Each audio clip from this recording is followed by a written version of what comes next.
नमस्कार, मी मंदिरा. आपण पाहताय लाईव्ह महाराष्ट्र.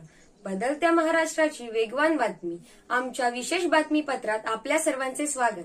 पाहुयात बातमी सविस्तर.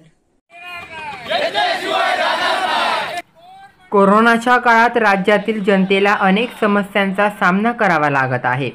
अशातच संपूर्ण महाराष्ट्रातील वीज देयक, विजेच्या अवाजवी बिलासंदर्भात सामान्य जनता होरपळून निघाली आहे.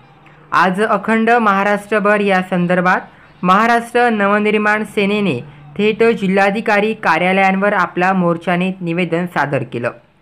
सिंधुदुर्ग जिल्ह्यातील वीज देयकांच्या वतीनं आणि माजी आमदार जी उपरकर यांच्या नेतृत्वाखाली आज सिंधुदुर्ग जिल्हाधिकारी कार्यालयासमोर भव्य मोर्चा काढत विविध घोषणा देत मनसेने आघाडी सरकारचा निषेध केला. वाढीव वीज बिले माफ करावी या संदर्भात सिंधुदुर्ग जिल्हाधिकारी के मंजुलक्ष्मी यांना निवेदन दिलं. सरकार वाढीव वीज बिलांचा जनतेला शॉक देत असेल तर मनसे जनतेच्या वतीनं सरकारला शॉक देईल असे सांगत सरकारची मनमानी खपवून घेतली जाणार नाही असे मीडियाशी बोलताना जी उपरकर यांनी सांगितले.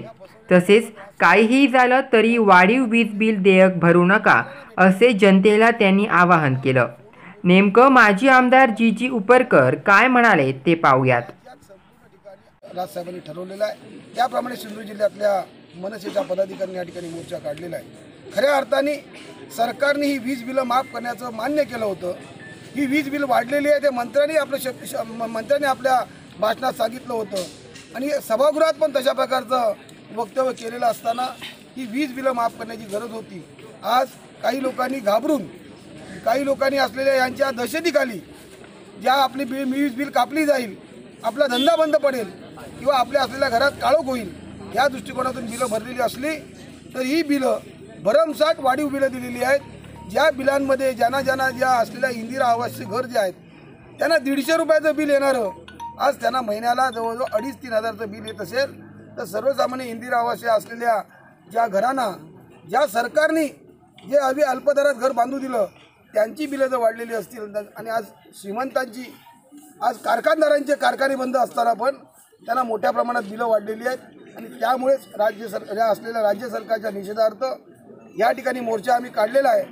पण हा मोर्चा काढून राजसाहेब गप्प बसणार नसून जनतेला जर न्याय दिला नाही सरकारने तर या ज्या जनतेने निवडून दिलं त्या जनतेच्या माध्यमातून मनसे पुढाकार घेऊन या असलेल्या वीज कार्यालयाची जी काय मनसेमार्फत असलेल्या मतदारांना आम्ही सांगतोय की हा सत्ताधारी आमदार, खासदार किंवा पालकमंत्री कोणी काय करू शकले नसले तरी तुमची बिलं ज्यावेळी जे असलेले मीटर कापण्यासाठी कोण अधिकारी आले तर आमच्या असलेल्या मनसेच्या कार्यकर्त्याला सांगा.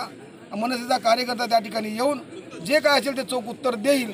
आणि पण या जिल्ह्यातल्या नागरिकांनी जोपर्यंत राजसाहेब वीज बिलं माफ करत नाहीत तोपर्यंत वीज बिलाचा भरणा करू नये अशा प्रकारचं मी सर्व जनतेला आवाहन करतो.